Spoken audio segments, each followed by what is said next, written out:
ঢাকা শহরে ইটের পরে ইট, মাঝে তো মানুষ নামের কীট। সেই কীটেদের যে বাসস্থান, সেই বাসস্থান যে জিনিসটি দিয়ে তৈরি হয়, সেই ইটের কথাই বলছি। প্রিয় দর্শক, আমি যাচ্ছি একটি ইট ভাটার দিকে।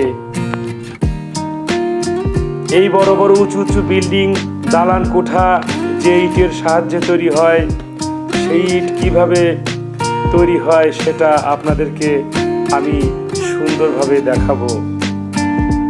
আজ দেখাবো কিভাবে মাটি থেকে ইট তৈরি হয়, সেই ইট খোলায় পুড়িয়ে শক্ত ইটে পরিণত করা হয় এবং বড় বড় বিল্ডিং, উঁচু উঁচু দালান কোঠা তৈরি করা হয় এই ইটের সাহায্যে।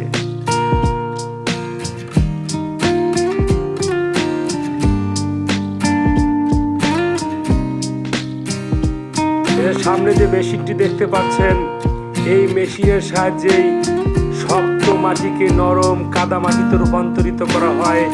মাটিকে সুন্দর মতো খামির করে এই মাটিকে নিয়ে যাওয়া হয় এবং ডাইসে ভরে ইটে পরিণত করা হয়, ইটে রূপান্তর করা হয়।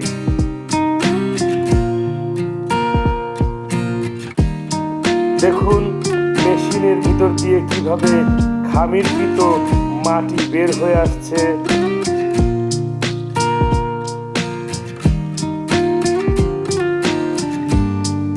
তা ছোট ছোট ট্রেতে করে এই মাটিকে নিয়ে যাওয়া হচ্ছে, যেখানে টাইসে করে ইট তৈরি করা হচ্ছে, ইট মেকিং করা হচ্ছে, সেখানে নিয়ে যাওয়া হচ্ছে।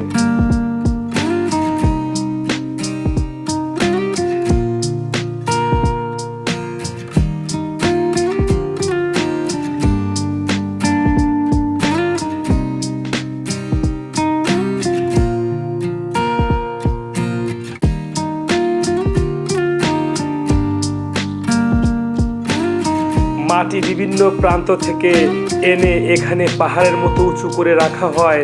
পরবর্তীতে সেই মাটি কেটে কেটে এই খামিরকৃত মেশিনে দিয়ে এই মাটিকে খামির করা হয়। এই ছোট ছোট ঠেলাগাড়ি করে খামিরকৃত মাটি নিয়ে যাওয়া হচ্ছে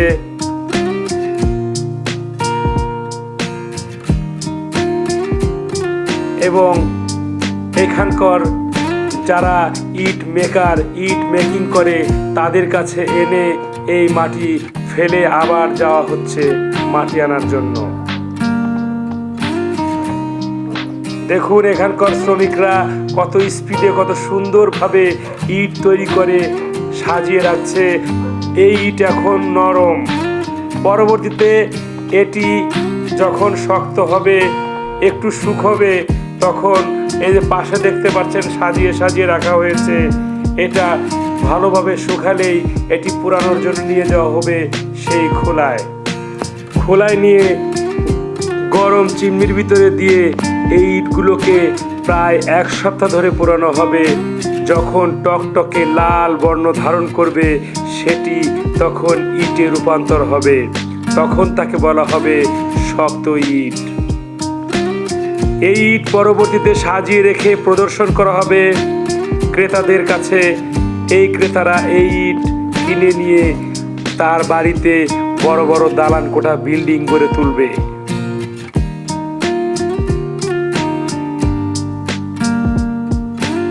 আমি এখন আপনাদেরকে নিয়ে যাব যেখানে ইট পুরানোর খোলা, সেখানে।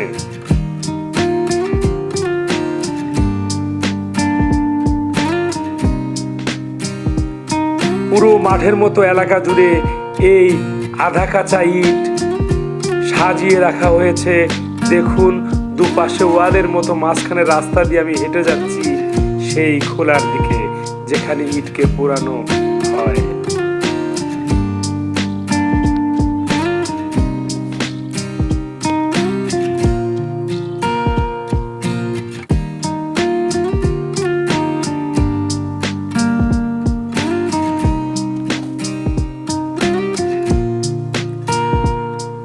এই যে আমি ভাটায় চলে এসেছি।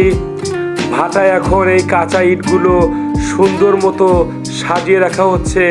পরবর্তীতে এই চিমনির মুখে এই যে দেখতে পাচ্ছেন সামনে কালো কালো যে বস্তুটি, এটা হচ্ছে পাথর কয়লা। এই পাথর কয়লার সাহায্যেই পরবর্তীতে ইটগুলোকে পুড়িয়ে লাল করা হবে। প্রিয় দর্শক, আপনাদেরকে এতক্ষণ ইট মেকিং থেকে শুরু করে ইটের খোলায় কিভাবে শ্রমিকরা কাজ করে সেটা দেখালাম।